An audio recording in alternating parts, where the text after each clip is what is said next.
No. 5, 4. The trouble is, when I'm sick, I shit myself at the same time. It's the One. worst. And we're live. Jack just shat himself. Wonder if it caught that. You could go for the Holy Trinity and tug one out at the same time. That would be quite impressive. Holy Trinity! I have never heard of that. Is that a thing? That's a thing now. I feel so awful. I don't know what an erection is. Right, start from here. Hello, and welcome to another episode of Let's Drone Out. Episode 217. Is that right? Yes. Tonight we are joined by Curry Kitten. Oh, Andy RC. How do? What are you drinking there, man?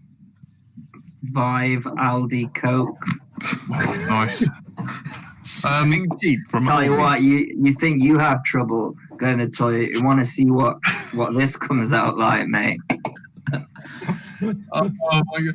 And what people don't realise is that Frank is secretly managed to obtain a job with the CAA. He's a CAA shield with. Great. Now more men. I interrupt and tell you that we haven't. That's a lie. It's not true. We haven't got video. No one can see us. They've got sound. Though. Oh, they can now. It's just a bit delayed. Sorry, Jack, for interrupting. That was the intro, was it? And was then playing. My Little Pony. Bonjour, sir. And I'm Bright Until I Die. Could be quite soon. Which, feels like it. Can we have the legal notice? Yeah. Any views expressed by any guests on this show are personal and may not reflect the views of hosts or any participant of the show.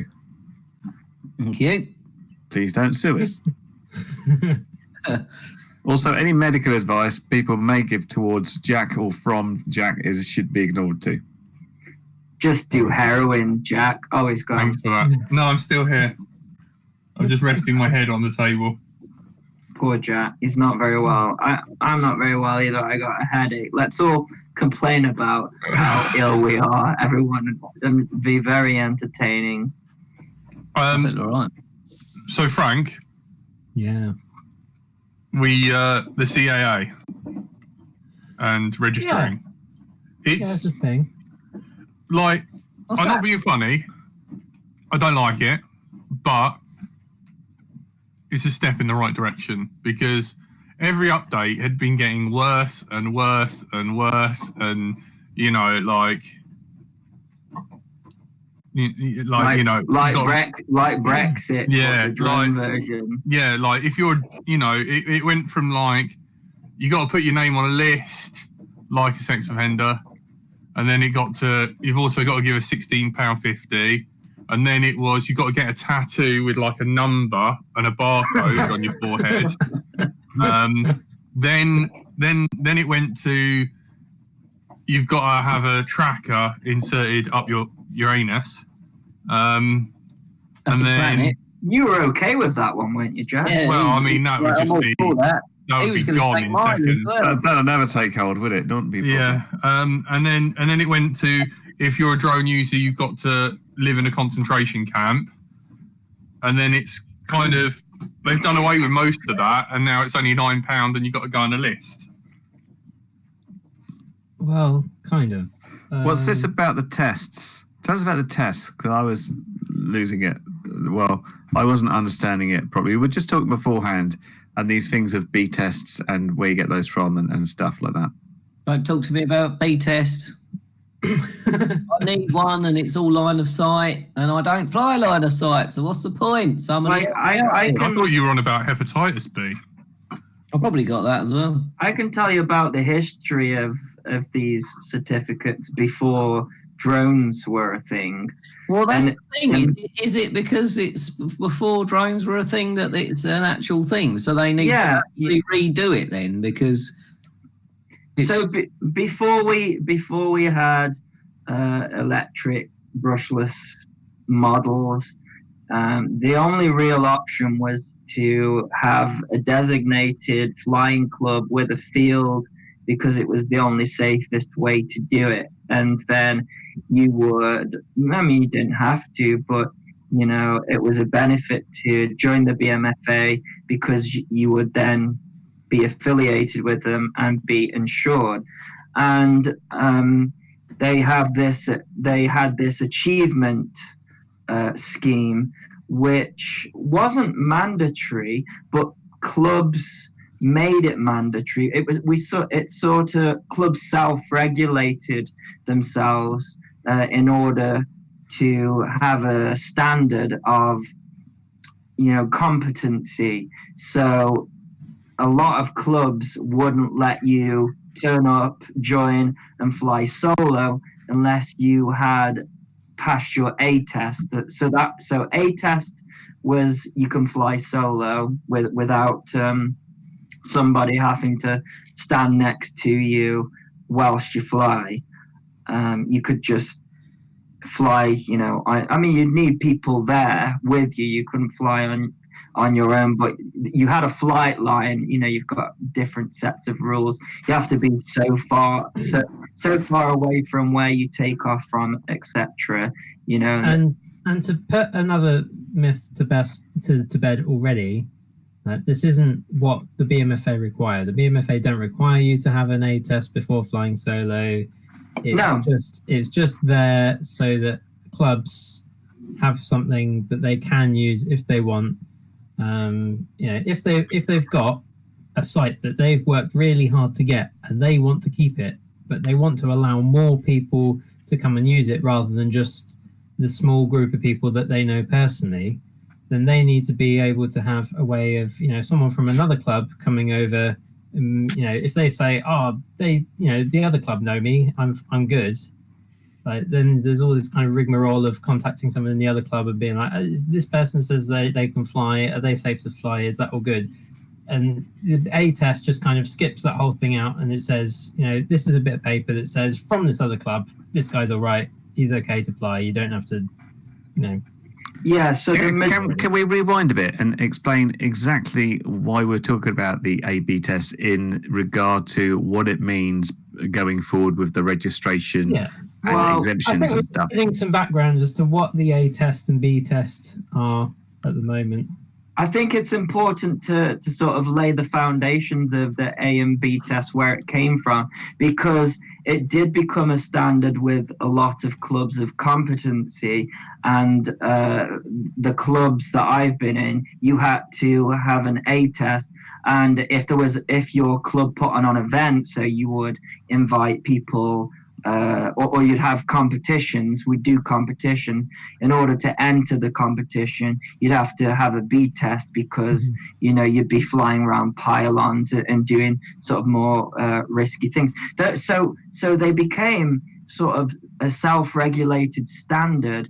So when all of this drone regulation thing came in, people saw that they've got an A test and a B test, and so to them, they've already proved their competency, and for them to have to do another test would make that previous standard pointless. And then it'd be like, well, what's the BMFA giving? Well, the BMFA's giving me insurance. That's the only thing they're giving me. Absolutely. So I think the idea is to adapt these A and B tests as an official form of competency, right?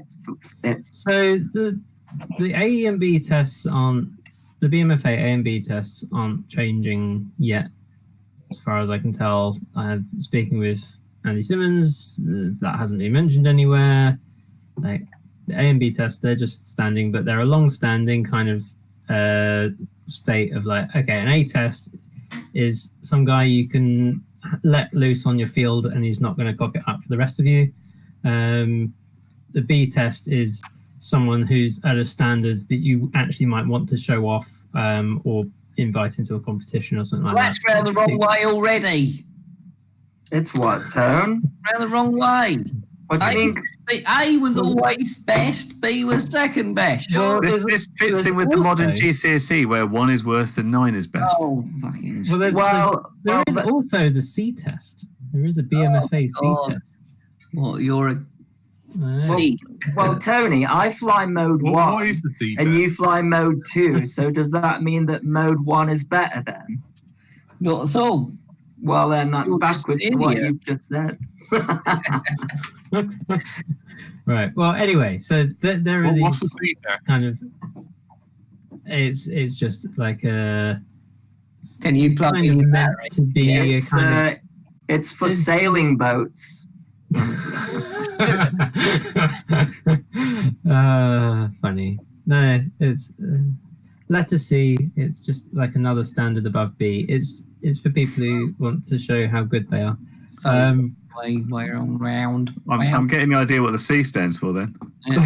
Yeah, basically, you put a blindfold on and then you do a perfect B test with a blindfold on, and then that makes you a C. Isn't it flying Yeah, so- with your transmitter behind your back so you look like you've been arrested and then getting demonetized? Yeah, it's like behind your head, like with your tongue, all that kind of stuff. That's really dangerous. I do not recommend doing that.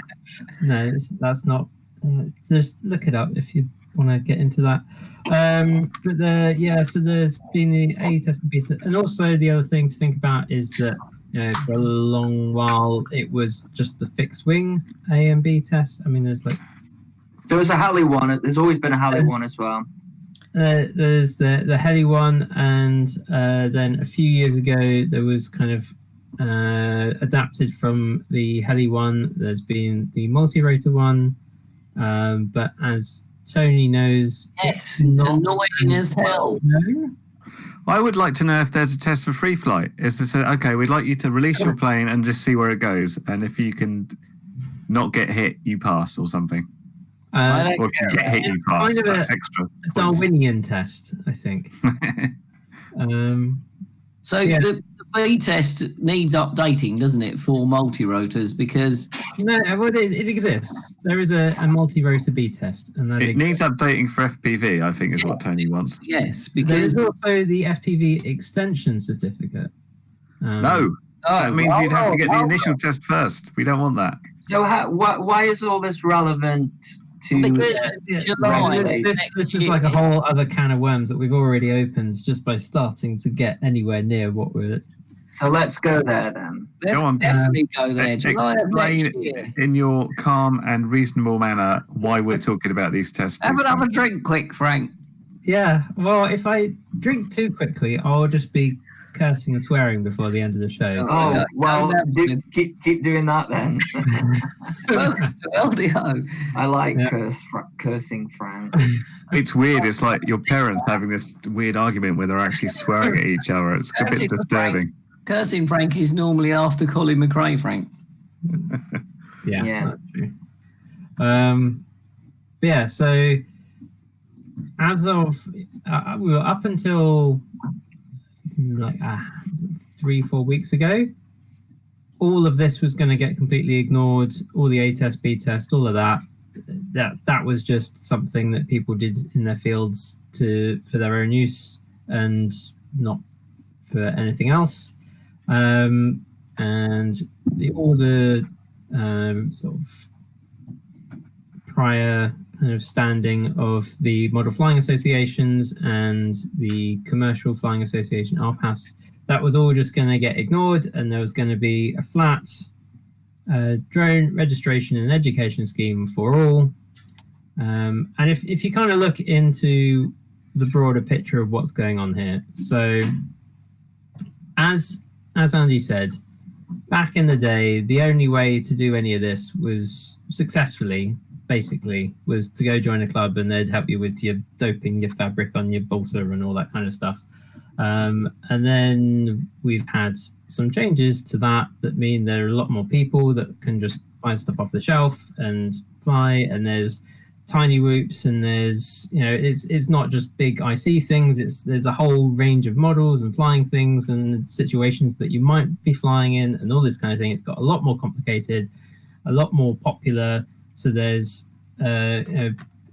higher there's just more complexity to try and capture in the laws. So instead of being don't be a dick, the law is getting more complicated, saying, okay, for this level of risk, you can do this. For this level of risk, you can do that, and kind of setting it out like that. And it's getting more complicated as of July 2020.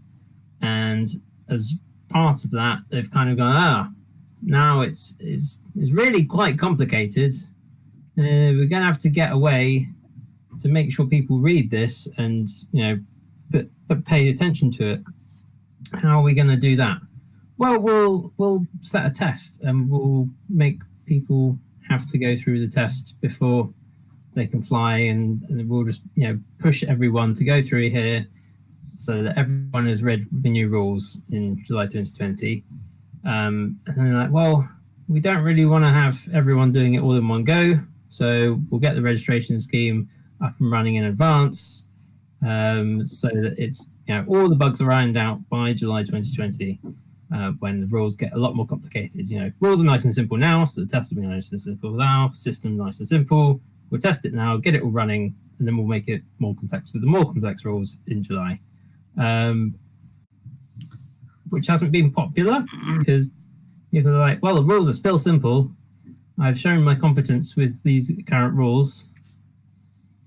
You're just making me jump through all these hoops just to make sure you know how the hoops work. This is daft. This is stupid.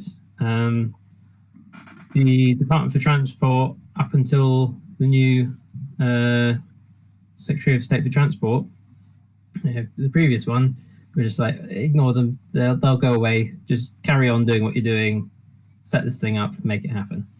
New Secretary of State came in, said, this is all bollocks. I'm not signing off on this until you've made this a bit more reasonable, and you're not making these existing users of the air go through this new system.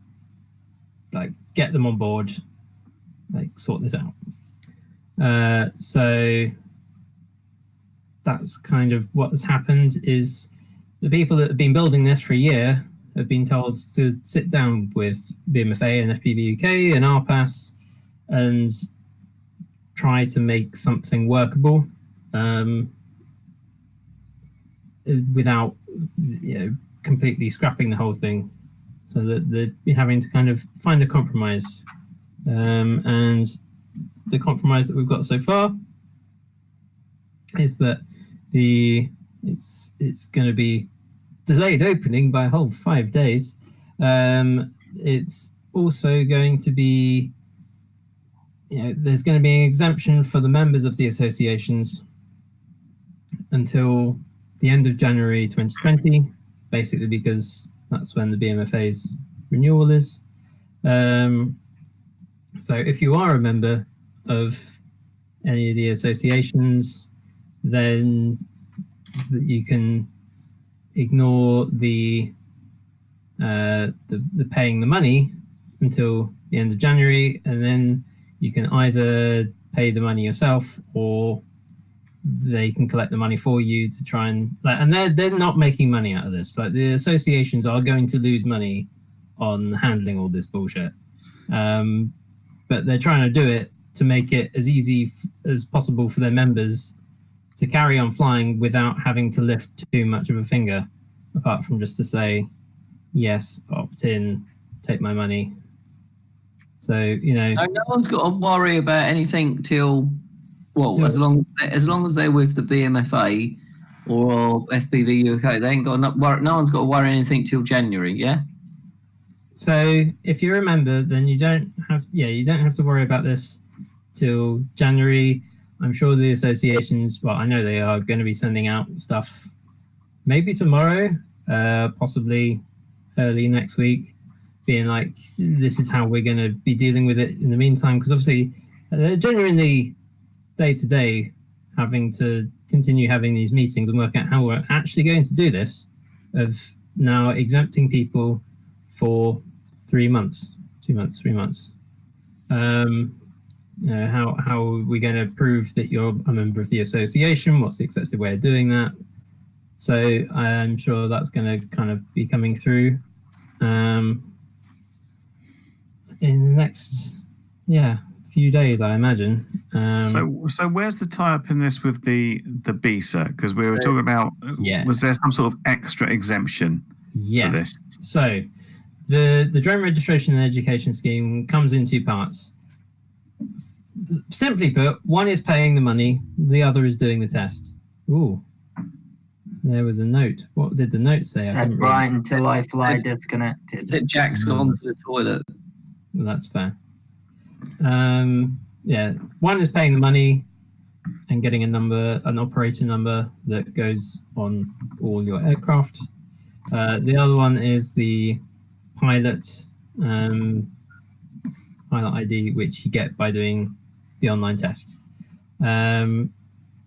If you are a member of an association and you have one of these measures of competency, and that is the A cert, the B cert, the basic proficiency certificate that the BMFA do. This is also FPV UK have an A cert as well, which is all online, and you can do it in about 10 minutes. It's basically what's the new, because BMFA are also bringing out a new completely online version as well that's kind of mirrored. I did it. I have an A cert for FPV UK. Yeah, it's very tricky. What does that entitle you to do then? Don't know. So that means that you don't have to do. Well, Sorry, if Frank. you listen, I can tell you. Frank, no. So What does remember that entitle you to do? so the drone registration and education scheme is the two parts. One is paying the money. The other one is doing the test. Mm-hmm. Being a member of one of the associations gets you to skip paying the money until the end of January. Having one of these A certs, B certs, whatever, gets you to skip doing the test. That's pretty much it. So if you've got both of those things, if you're a member of one of the associations and you have any one of these tests, then you basically don't have to lift a finger to anything until the associations say, would you like us to do all the paperwork for you? And you can say yes or no. Does it have to be the multi-rotor A cert and B cert? Because mine are in. If you look at the drone registration and education scheme online test, that if you could skip all of the associations and do it all through the CAA's portal, and it's just so simple and easy. Like anything that the associations are offering is at least a little higher standard than that is. So So I can do the online test, and I'm already BMFA. So that means I won't have to do the B cert multi-rotor test. Yeah. So that'll mean you're all good till basically end of July next year. Till July. Yeah. But it doesn't save us from registration or paying money or having to display something. It just means that someone else has done it on our behalf. Yeah. So we still go on a sex offenders register. It's just someone else has put us there instead of ourselves. Well, it's not £16.50 anymore. It's £9. £9, which is a little bit the other better. side of it is, by doing that, you're giving, another signature to. Another adding to the numbers that are behind the associations. And by the way, this is the UK Model Flying Associations, which includes both BMFA and FPV UK. They are on the same level. They're involved in the same thing. There's honestly, it's not like BMFA are evil and FPV UK are angels. It makes they're on the same page. They're on the same side, trying to fight for us. Yeah, for our rights. So if you get behind either of them, you'll still be on the same side of the conversation over the next few months, as they will continue to push for onerous on us. So what happens in July of next year? So July of next year. Say we've all done this bit, we've all done the test online, and we're all insured, blah blah blah. July happens. What's next? So then there's going to be, I mean, basically for us as FPV pilots, pretty much bugger all happens. We've already got rules about how far away we have to be from, people that are a bit more onerous than anyone else anyway. So it's like you don't have to. Pretty much nothing happens. You do potentially get to fly closer to people with what's called a certificate of competency, which is like a official document that hasn't been worked out what that is yet, and that is what is going to be worked out over the next few months. That's what I was going to ask, because I've flown at events all through the year, or on the flight lines of places. Will I need to do a competency test and show people that I need to do this? Because that's kind of up to the event organisers, though. Really. Yeah. Well, every event I've been to just went, go on, mate. Yeah, that's because nobody really understands. If you were to be flying fixed wing, they would have said at least a B test for you to fly. But because multi-rotors is like, that they have no idea. It's like, well, this is what I'm worried about next year, because I've got loads of events lined up that I want to go and fly in, and I've been invited to and fly on the flight line. It's worth speaking to them and just making sure whether or not they want you to have a B cert, because that is the thing. Is the A cert is, are you trustworthy to be pootling around a field that someone's very precious about, and a B cert is, are you good enough to be displaying in front of people, and it's it's just a measure of trust.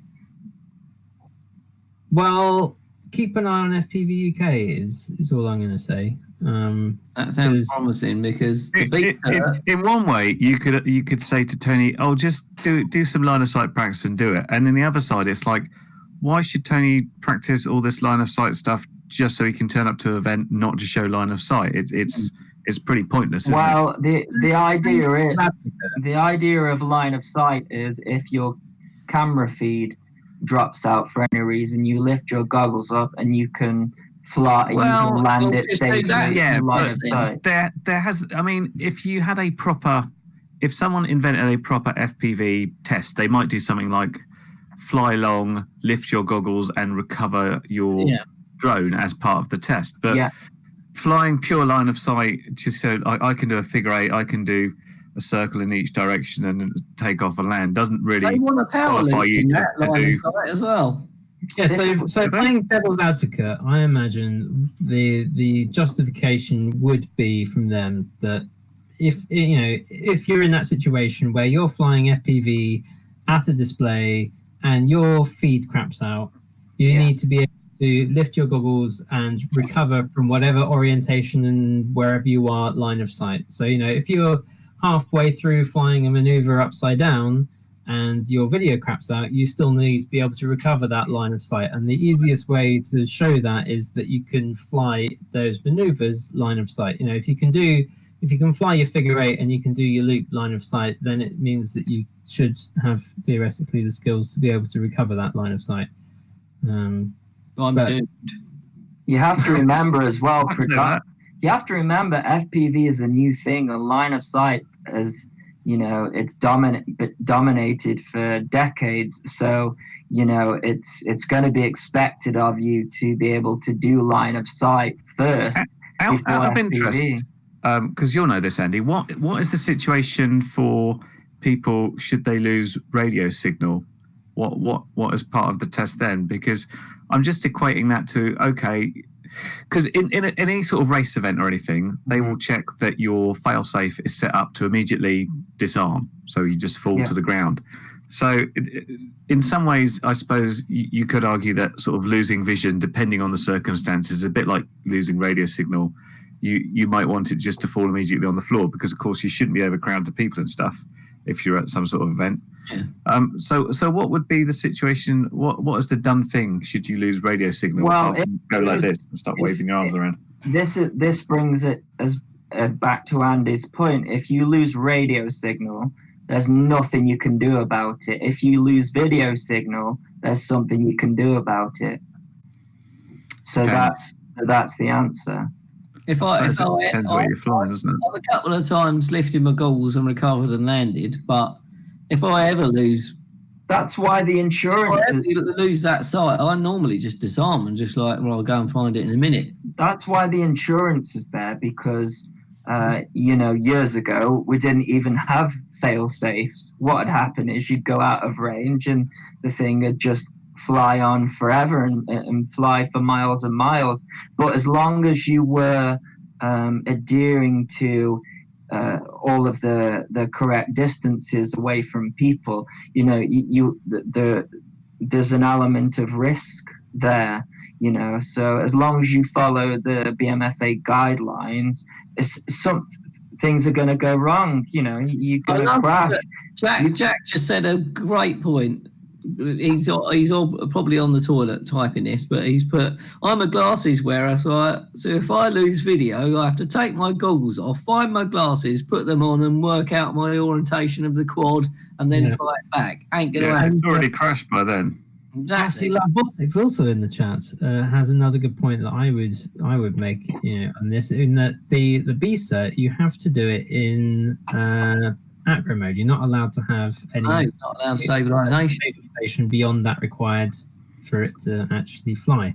That kind of makes sense, because back in the day we never had stabilization or gyros, and that's what you had to do your A test on that. So does the A test allow you to have stability mode? No, so the basic proficiency certificate does.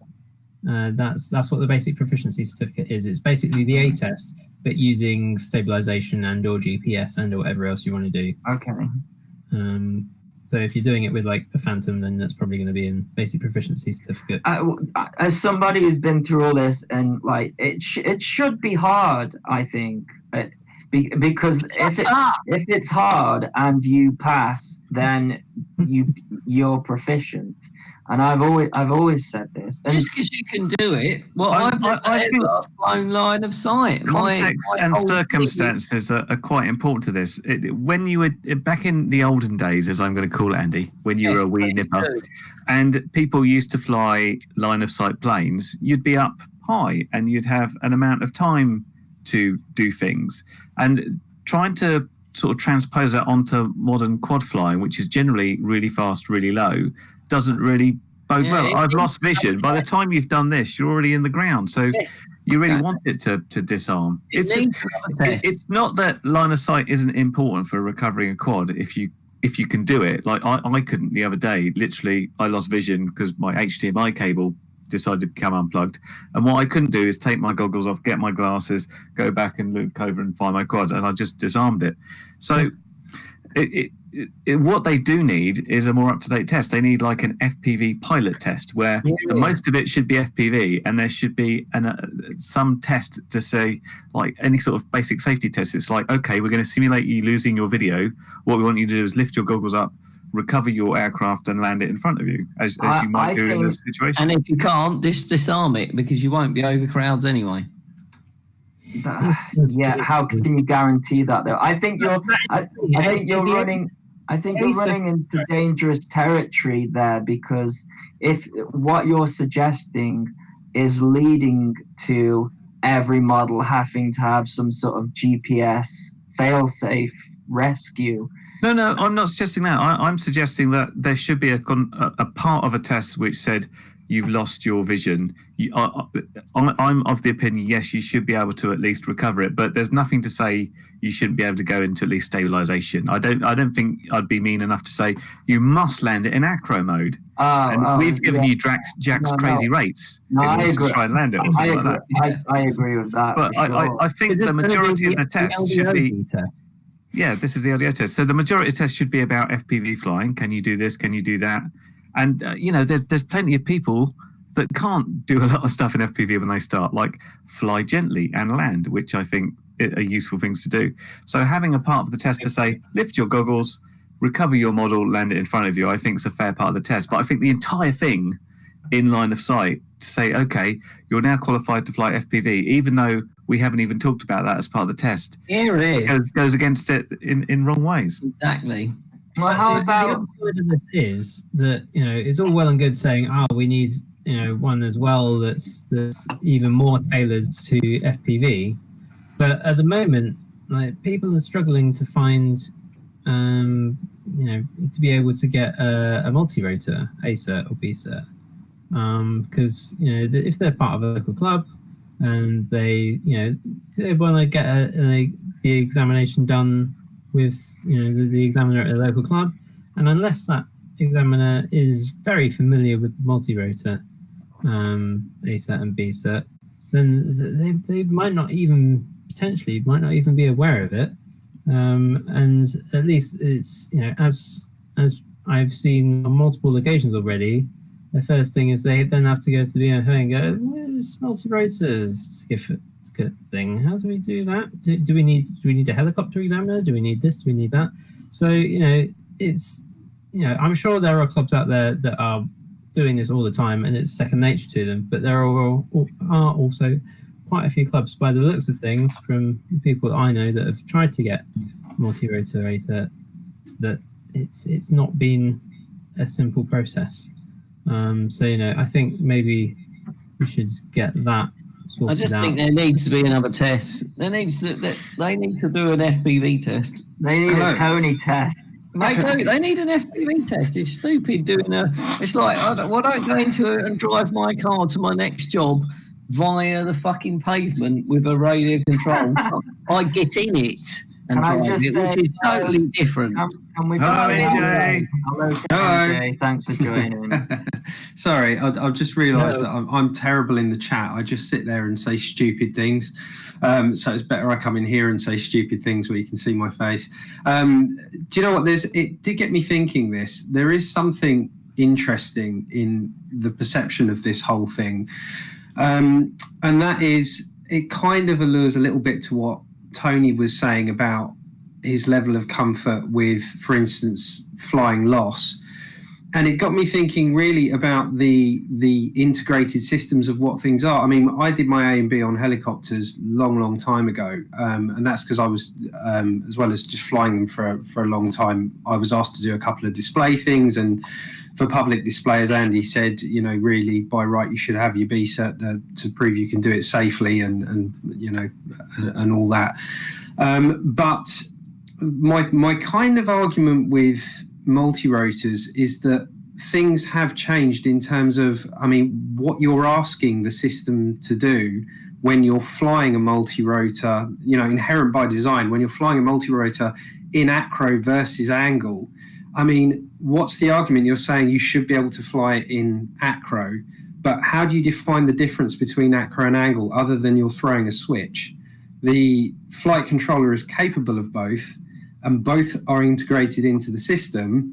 So what's the importance put on there that you can fly with it off, but if it's part of the system, what's the difference with it being on or off anyway? Surely the more important thing is the decision-making process, the checklist, if you like, to pilots of what to do next is more probable the focus importance, I think, than saying, can I fly this thing in acro?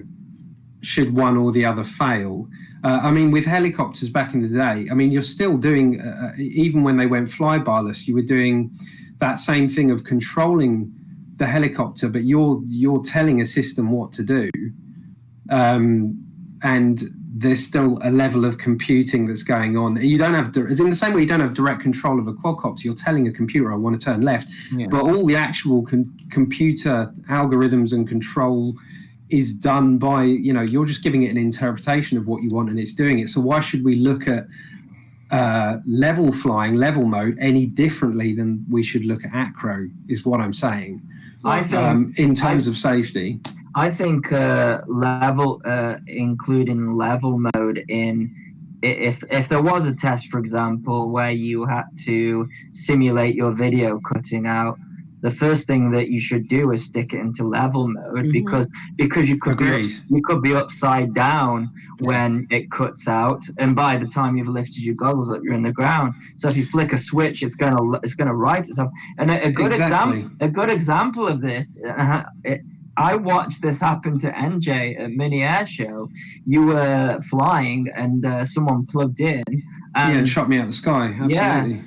Yeah. So you lifted the goggles up straight away. Did you flick it into I've had that happen to me many times before. I've had it, I've got caught out in the worst possible way pretty early on when I was FPVing. I haven't really had it happen since, but I'm sure many of you relate to it, where the goggle battery's been beeping and you think, I'm all right for 30 seconds. And of course it dies far quicker. And I've had to lift the goggles up and then, again, straight to level mode. And then I get the quad around the way I want it and bring it back. That's something I can do from the heli days. Sussing out which way around a helicopter is when it's a silhouette is a skill you need, because if you fly near sunset, and if anyone that does fly a helicopter will know, or a plane, you look at a plane in sunset, it takes you a minute to work out whether it's coming or going, and what controls to put in to bring it back if you haven't got a return to home before you then finally kill it and let it fall out the sky. I mean, with a helicopter, it's a whole different thing. You've got 120 mil of swinging carbon doing 2100 RPM. It's obviously better if you can get the orientation right and bring it back. I guess my big point is, what do we consider a base level communication with the quadcopter? You're telling it to do something.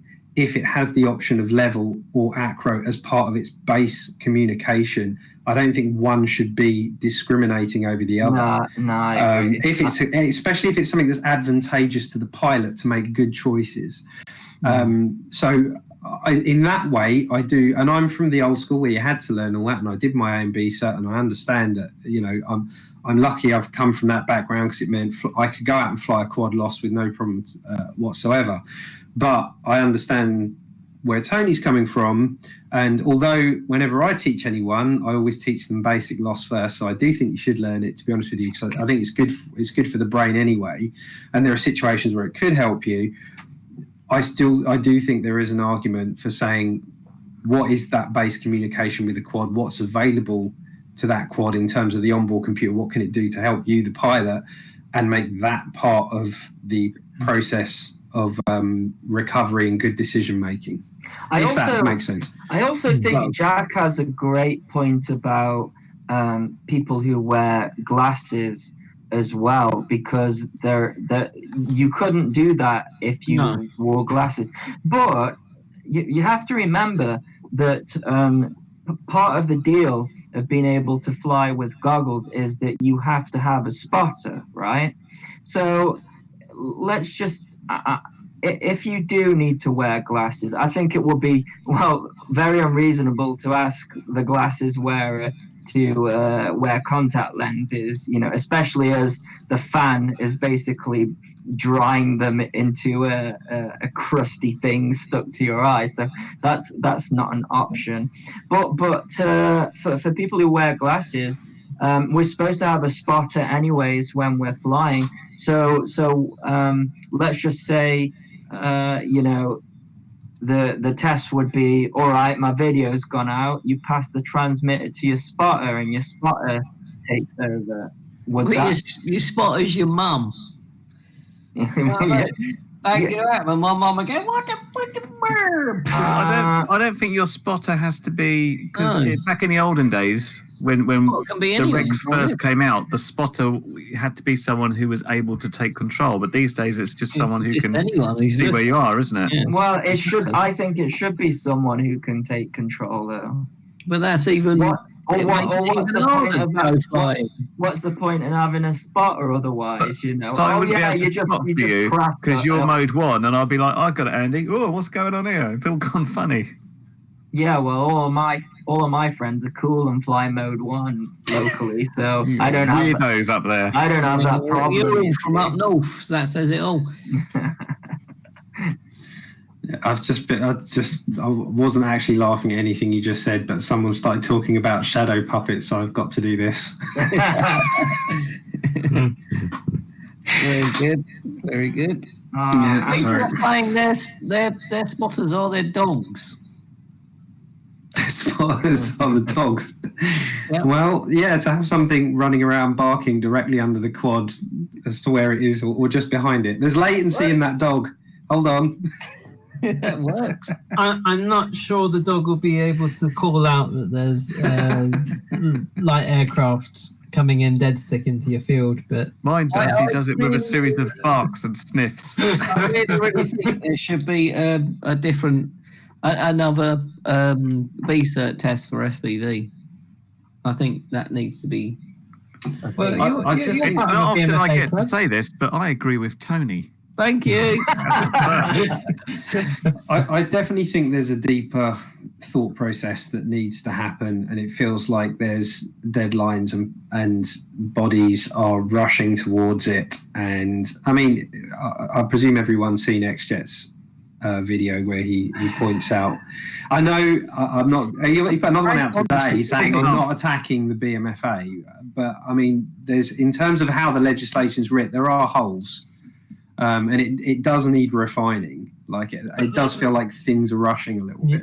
Well, yeah. So this is what the problem was that they were going off on one and completely ignoring anyone else in the space and just going off on the DFT, the Department for Transport, was just kind of making things up as they go along without listening to other people, and then Exactly. got sat down like a month ago and told, no, you need to actually work with these people on it, and that is what is happening at the moment. And so I thoroughly expect there will be more updates by January. Yeah, fast, hard refinement. I hope so.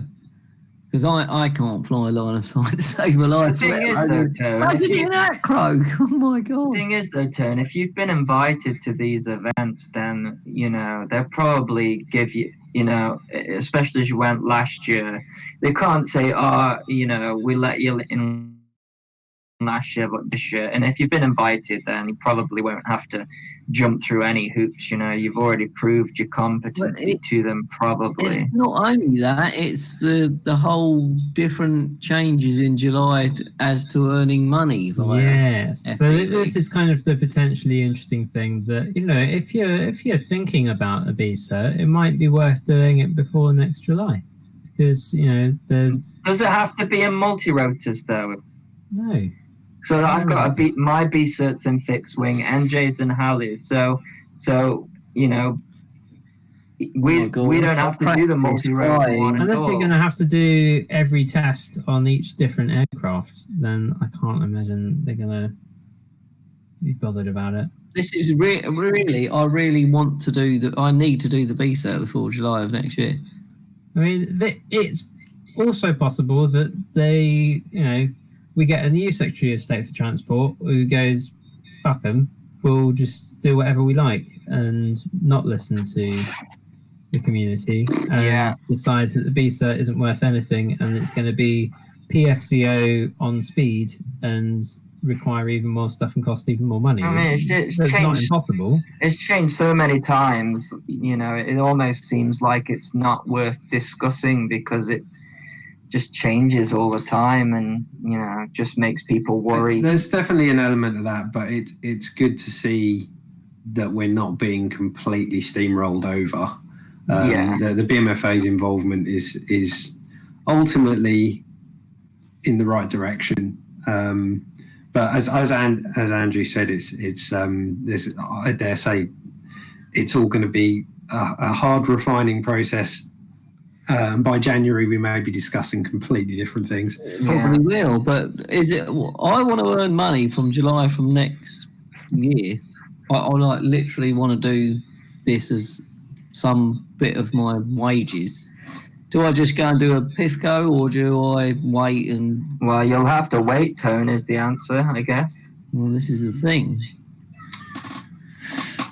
Well, does the PIFCO involve line of sight as That's well? what I was about to say. I'm sure it does. I bet Yeah, it but does. you can fly a bloody GPS quad when using that.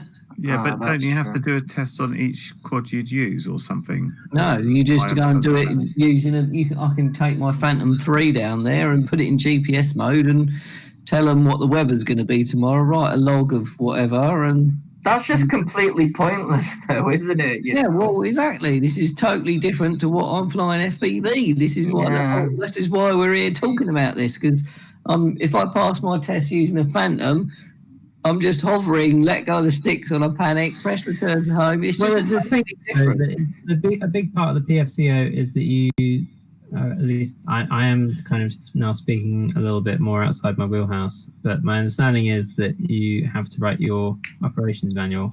You do. What these are the things that I am going to do, and this is how I'm going to make sure that it's going to be safe, and these are my checklists, and this is how I'm going to assess the area and all that kind of thing.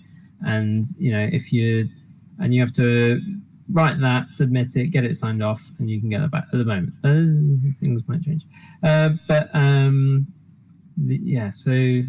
I have to say, so the area is flying FPV. This is your procedure for making sure that it's going to be safe and everything else like that.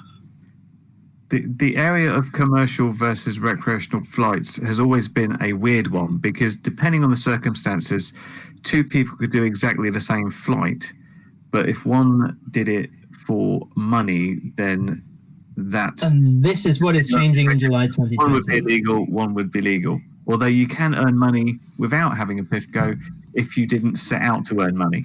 Or you fly indoors. Or you fly indoors.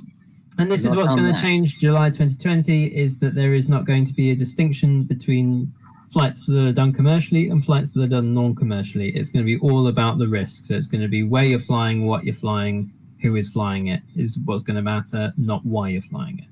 And this is what I want to know. I want to know what I need to do before July turns up, because I want to earn money flying. Just knock on the houses. Say, all right, Governor, you need some photos done. I've got the quad here. What do you need? So in July 2020, if you want to go make money by flying in a field away from everyone, then you can do that. And as long as your registration and operator ID and all that by then you which you can do just by ticking the box on the BMFA or FPV UK website, then you'll be able to do that commercially. But the certificate of competency details to be determined is what is going to then allow you to do the sort of more medium risk things. That's going to be the sort of... That's interesting because Tony, I reckon, well, I'm very confident one session down at the field, I don't know, 20 something batteries, I could teach you to lost fly. In one day, I could teach you a lost fly. Like, you're just associating a different aspect to your vision to muscle memories that you already have.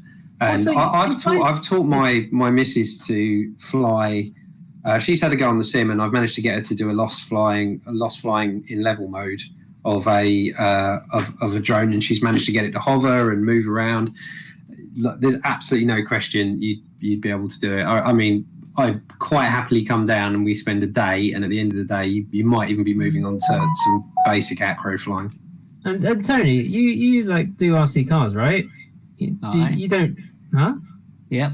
So you don't like wander around walking after it all the time to make sure you've got the same orientation, do you? No. Well, there you go then. So you've got some, at least you've got the wiring in your brain somewhere. Have you ever tried it, Tone? Have you tried it ever? Not really. Well, you'd probably just be fine and could do it. Just try it. But I just don't see, like, for me, it's like... You're missing out, I'm telling you. It's another... I literally don't enjoy... I forgot about something very important. Say it, right? Mr. Fruity Cakes is has a very good point. If you're flying commercially, you will need commercial flying insurance. That will be a requirement in July if you want to fly commercially. That's not a problem by paying for insurance. It's just finding it and paying for it. But yeah, someone will do it. That is the additional bit of information.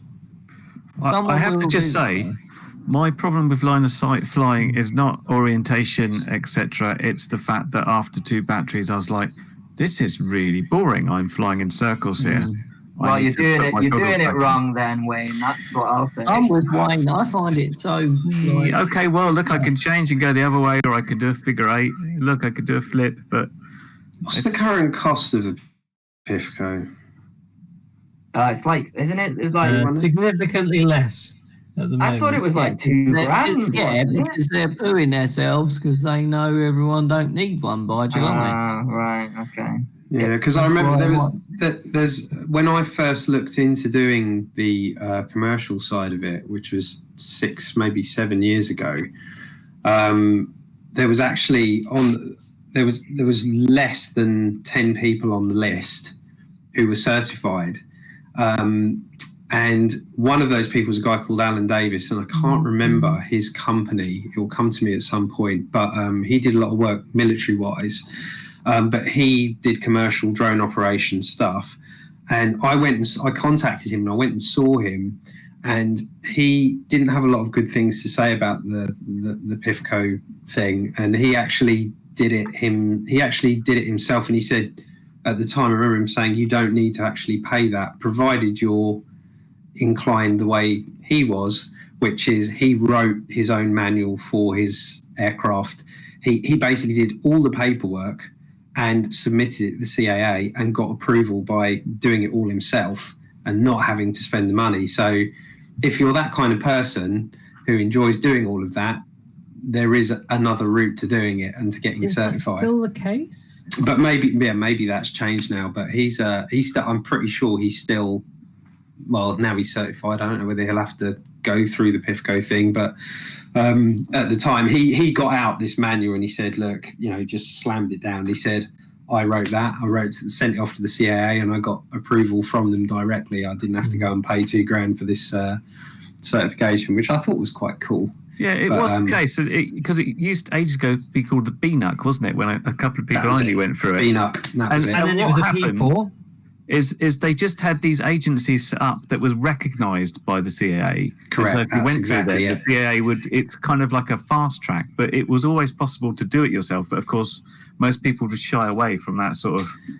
And I think it's AJS is the name of his company, but yeah, he was one of the few on the list that I saw didn't have the BNUC, and that's why I contacted him. How are you doing this legally without that certification?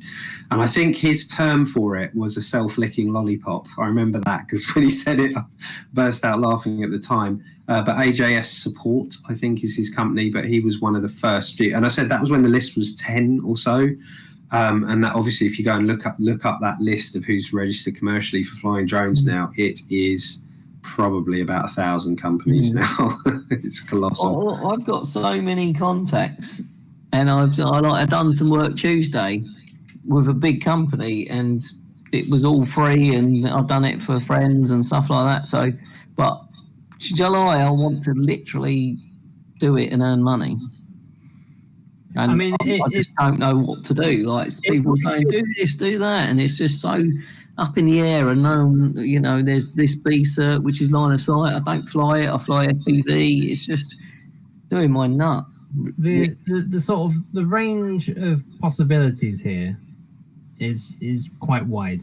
A lot of this is still up in the air. So on the one sort of the easiest end, if you're really lucky, it could be that BMFA talk to their insurers. They say, "Oh, yeah, we'll cover you for commercial work if it's the same sort of normal stuff," and they might say the CAA might say that the certificate of competency might also be equivalent to, say, a BCert or whatever. That's kind of a one end of it. Mm-hmm. At the other end of it, it could be that the CAA say the certificate of competency is just going to be the new name for the PFCO. So if you want to be doing the kind of more interesting flying rather than just flying in a field, then you're going to need a PFCO.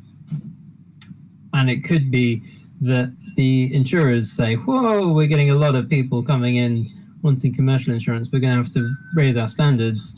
And they might have a requirement that you do something that is basically equivalent to the current PO, and that could be really hard as well. So it could be really easy to do stuff come July 2020 commercially, and it could be really hard, and we don't know yet. But I expect we will know more come January. Yeah, Because this is what I want to do. I want to do my normal work, and then I want to do some flying jobs, which I've done in the past, and I want to do more of. And I've got quite a lot of, people that Very quickly before in the future. Yeah. Well, hopefully we'll find out at some point in the next few months what it's going to be.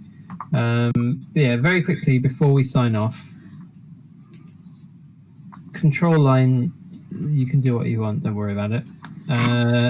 Under 250 grams, don't worry, you don't have to worry about it, at least until July 2020, because don't worry about it for now.